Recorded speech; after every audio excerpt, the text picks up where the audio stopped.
تو معمولات زندگی کے لیے غذا ضروری ہے، لیکن اب وہ ہمارے لیے کیا ہونی چاہیے، وہ کن حلال طریقوں سے ہم تک پہنچنی چاہیے۔ مولا کائنات کلمات قصار میں ہمیں مولا کائنات کی ایک حکمت نظر آتی ہے،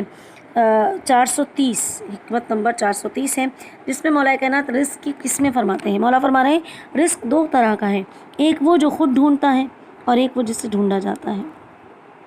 چنانچہ جو دنیا کا طلبگار ہوتا ہے موت اس کو ڈھونڈتی ہے یہاں تک کہ دنیا سے نکال باہر کرتی ہے، اور جو شخص آخرت کا خواستگار ہوتا ہے دنیا سے خود تلاش کرتی ہے یہاں تک کہ وہ اس سے تمام و کمال اپنی روزی حاصل کر لیتا ہے۔ تاریخ میں ہمیں ایک واقعہ بھی ملتا ہے کہ فضل بن ربیع کہتا ہے کہ ایک دن شریک بن عبداللہ بن سنان نخعی خلیفہ مہدی عباسی کے پاس آیا۔ خلیفہ نے کہا کہ شریک، تجھے ان 3 کاموں میں سے ایک کام ضرور کرنا ہے، تو منصب قضاوت قبول کر، یا میری اولاد کو تعلیم دے، یا میرے ساتھ دسترخوان پر بیٹھ کر ایک مرتبہ کھانا کھا۔ تو شریک نے کہا خلیفہ سچی بات یہ ہے کہ دونوں کام میرے لیے مشکل ہیں، یعنی کہ نہ میں آپ کی اولاد کو تعلیم دے سکتا ہوں، اس سے معذرت کرتا ہوں، اور نہ ہی میں منصب قضاوت کو قبول کروں گا، مگر تیسرا کام یعنی کہ آپ کے ساتھ بیٹھ کے دسترخوان پر کھانا کھانا، یہ پہلے 2 کاموں کی بنسبت کچھ آسان ہے۔ تو مہدی نے اسی وقت باورچی کو بلا کے حکم دیا کہ آج ہمارے لیے کھانے میں مغز، استخوان اور سفید شکر تیار کرو، اور خیال رکھنا کہ کھانا بہت لذیذ ہونا چاہیے۔ بہرحال دسترخوان بچھایا گیا، شریک دسترخوان پر بیٹھا اور خلیفہ کے ساتھ مل کے خوب اچھی طرح سے ڈٹ کر کھانا کھایا۔ باورچی خانے کا نگران اس سارے منظر کو دیکھتا رہا۔ اس نے مہدی عباسی کے کان میں آہستہ سے کہا، آپ کو مبارک ہو، یہ کھانا کھانے کے بعد شریک کبھی بھی اپنی گلو خلاصی نہیں کرا سکے گا، یعنی کہ اس نے اب آپ کا کھانا کھا لیا ہے، اب یہ آپ کے تمام کام کرے گا۔ فضل بن ربیع کہتا ہے کہ خدا کی قسم، اس دن طعام کھانے کے بعد وہی شریک بن عبداللہ بن سنان بنی عباس کا حاشیہ نشین بنا، اس نے منصب قضاوت بھی حاصل کیا اور ان کی اولاد کا معلم بھی بنا۔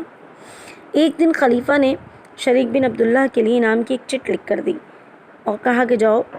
میرے خازن سے لے لو۔ شریک خلیفہ کی چٹ لے کے بیت المال کے خازن کے پاس گیا اور اس سے کہا جلدی کرو، میری رقم مجھے دے دو۔ تو خازن نے کہا اتنی جلدی کیوں کر رہے ہیں؟ کہا کہ خدا کی قسم میں نے بہت قیمتی چیز فروخت کی ہے۔ تو خازن نے کہا کہ آپ نے کیا قیمتی چیز فروخت کی ہے؟ کہا میں نے اپنا دین و ایمان فروخت کر دیا ہے۔ یعنی کہ جب انسان ایک مرتبہ دسترخوان پر بیٹھ کر کھانا کھا لیتا ہے تو وہ کھانا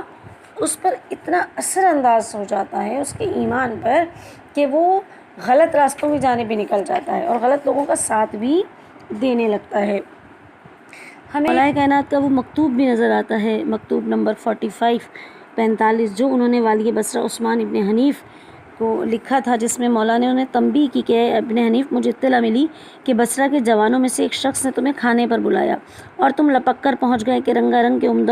عمدہ کھانے تمہارے لیے چن چن کر لائے جا رہے تھے اور بڑے بڑے پیالے تمہاری طرف بڑھائے جا رہے تھے۔ مجھے امید نہیں تھی کہ تم ان لوگوں کی دعوت قبول کر لوگے کہ جن کے یہاں سے فقیر و نادار دھتکارے گئے ہوں اور دولت مند مدعو ہوں۔ جو لقمے چباتے ہو انہیں دیکھ لیا کرو اور جن کے متعلق شبہ بھی ہو اسے چھوڑ دیا کرو، اور جس کے پاک و پاکیزہ طریق سے حاصل ہونے کا یقین ہو اسے کھاؤ۔ یعنی کہ مولا اپنے ارد گرد رہنے والے اصحاب اور اپنے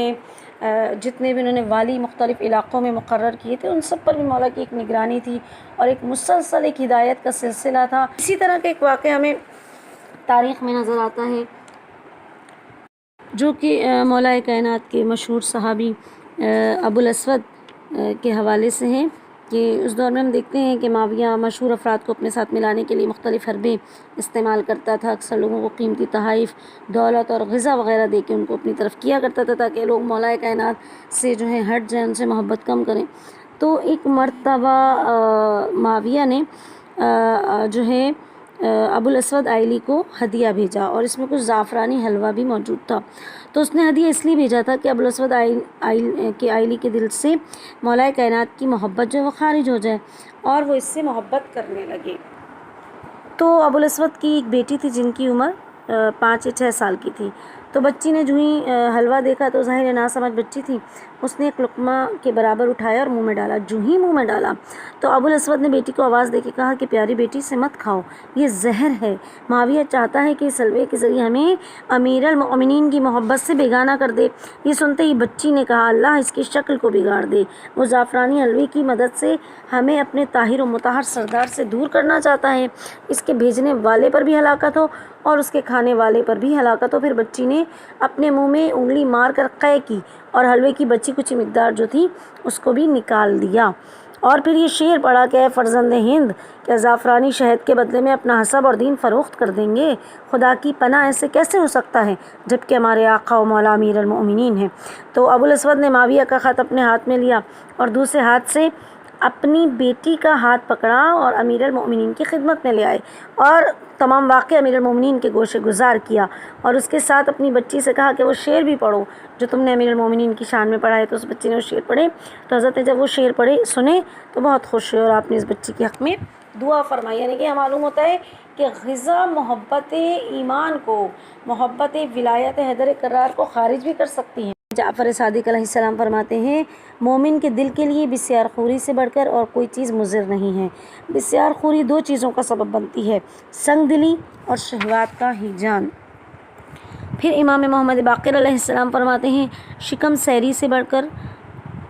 خدا کے نزدیک کوئی چیز قابل نفرت نہیں ہے۔ سب سے بری بات جو ہے وہ یہ ہے کہ انسان دسترخوان پر بیٹھے اور دسترخوان کے آداب کا خیال نہ کرے۔ تو دسترخوان کے آداب کا خیال کیا ہونا چاہیے، جس حوالے سے ہم دیکھتے ہیں تو دسترخوان کے بارے میں 12 چیزیں ایسی ہیں جن کا جاننا ہر ایک کے لیے ضروری ہے۔ جو چیزیں واجب ہیں وہ ہے معرفت، یعنی کہ پروردگار کی معرفت، پھر اس کے بعد رضا، یعنی کہ جو رب نے دے دیا اس کی رضا میں راضی رہنا، پھر بسم اللہ الرحمن الرحیم پڑھنا، اور پھر کھانے کے بعد شکر ادا کرنا، یہ واجب ہیں۔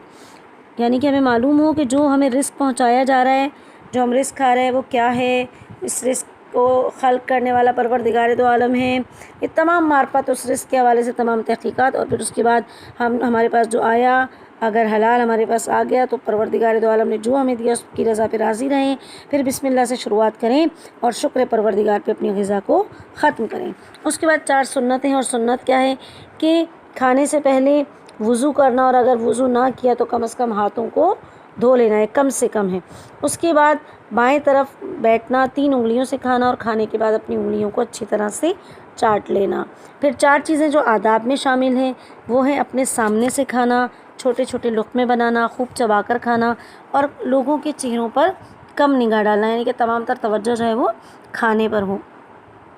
پھر امام محمد باقر علیہ السلام فرماتے ہیں کہ جو شخص چاہتا ہے کہ کھانا اسے تکلیف نہ پہنچائے، ضرر نہ دے، تو اسے چاہیے کہ وہ اس وقت تک نہ کھائے جب تک بھوک نہ لگے اور معدہ خالی نہ ہو چکا ہو۔ یعنی کہ ہمیں جب بھی کوئی اچھا کھانا ملتا ہے، اگرچہ ہم کھانا کھا چکے ہوتے ہیں پھر بھی ہم فوراً اس کی طرف لپکتے ہیں۔ مولا کہتے ہیں اس طرح جو نظام انہضام ہے وہ خراب ہو سکتا ہے، لہٰذا جب تک ہمیں بھوک نہ لگے جب تک ہم کھانا نہ کھائیں۔ پھر مولا کائنات کا ایک بہت پرحکمت قول ہمیں نظر آتا ہے کہ کھانا نمک سے شروع کرو، کیونکہ اگر لوگوں کو معلوم ہو جائے کہ نمک کے فوائد کیا ہیں تو وہ مجرب تریاق کو چھوڑ کر اسے ہی اپنا لیں۔ امام جعفر صادق علیہ السلام کے حوالے سے بھی ہمیں اسی طرح کا قول ملتا ہے کہ مولا فرماتے ہیں کہ کھانے کی شروعات اور اختتام نمک پر کرو، کیونکہ اگر کھانا کھانے سے پہلے تم نمک چکھو گے تو اس سے 70 بلائیں جو ہیں وہ دور ہوتی ہیں، 70 آفتیں دور ہوتی ہیں، اور کھانا کھانے کے بعد اگر تم جو ہے نمک کو چکھو گے تو 70 قسم کی بیماریاں جو ہیں وہ تمہارے جسم سے دور ہو۔ پروردگار دو عالم سے دعا کرتے ہیں کہ رب کائنات تجھے واسطہ محمد و آل محمد کا ہم سب پر رحم کر، دسترخوان امام حسن علیہ السلام کا واسطہ ہم سب کے دسترخوان کو وسیع کر، ہمیں حلال کھانے اور حلال کمانے کی توفیق عطا فرما، تمام محبان اہل بیت کی جائز اور شرعی حاجات کو قبول فرما، لنگر حسینی کا اہتمام کرنے والوں کو اسی طرح صحت، تندرستی، سلامتی عطا فرما، اسی طرح صدقہ جناب فاطمۃ الزہرا، صدقہ جناب باب الحوائج علی اصغر تمام مومنین و مومنات میں جاری و ساری رہے۔ باری الہا ہمارے وقت کے امام کے ظہور میں تعجیل عطا فرما، ہم سب پر رحم کر، ہم امام کے مددگاروں میں شمار فرما، امام زمانہ کے اور دشمنان اور اہل بیت کے دشمنوں کو نیست و نابود کر دے۔ الہی آمین یا رب العالمین۔ اللہم صلی علی محمد و آل محمد وعجل فرجہم اجمعین برحمتک یا ارحم الراحمین۔